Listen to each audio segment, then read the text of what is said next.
Hey guys. All right, we are going to read chapter 3. So the end of chapter 2, she brought Winn-Dixie home and her dad or the preacher said that she can keep him. So let's see what happens now that he's their dog.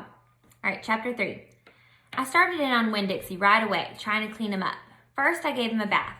I used a garden hose and baby shampoo. He stood still for it, but I could tell he didn't like it.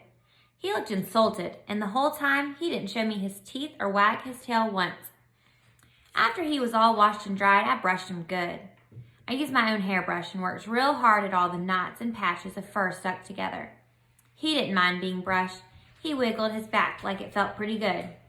The whole time I was working on him, I was talking to him, and he listened. I told him how we were alike. See, I said, you don't have any family, and neither do I.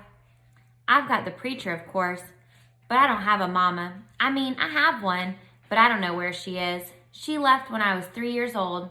I can't hardly remember her. And I bet you don't remember your mama much either. See, we're almost like orphans. Winn-Dixie looked straight at me when I said that to him, like he was feeling relieved to finally have somebody understand his situation. I nodded my head at him and went on talking. I don't have any friends because I had to leave them all behind when we moved here from Watley. Watley's up north in North Florida. Have you ever been to North Florida? Winn-Dixie looked down at the ground like he was trying to remember if he had. You know what, I said. Ever since we moved here, I've been thinking about my mama extra hard, more than I ever did when I was in Watley. Winn-Dixie twitched his ears and raised his eyebrows. I think the preacher thinks about my mama all the time, too. He's still in love with her. I know that because I heard the ladies at church in Watley talking about him. They said he's still hoping that she'll come back, but he doesn't tell me that. He won't talk to me about her at all. I want to know more about her, but I'm afraid to ask the preacher. I'm afraid he'll get mad at me. Winn-Dixie looked hard at me, like he was trying to say something. What? I said. He stared at me. You think I should make the preacher tell me about her? Winn-Dixie looked at me so hard he sneezed. I'll think about it, I said. When I was done working on him, Winn-Dixie looked a whole lot better.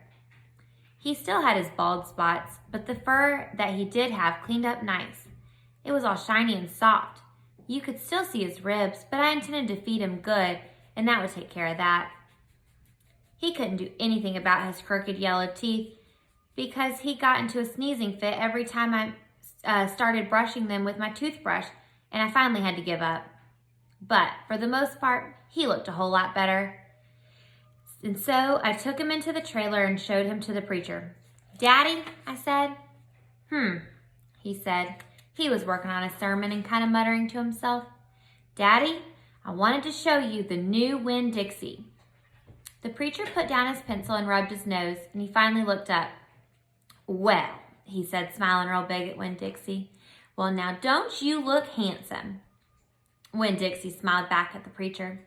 He went over and put his head in the preacher's lap. He smells nice, too, said the preacher.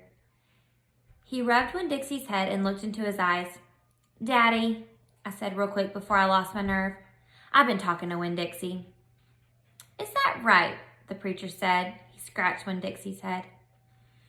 I've been talking to him, and he agreed with me that since I'm 10 years old, you should tell me 10 things about my mama.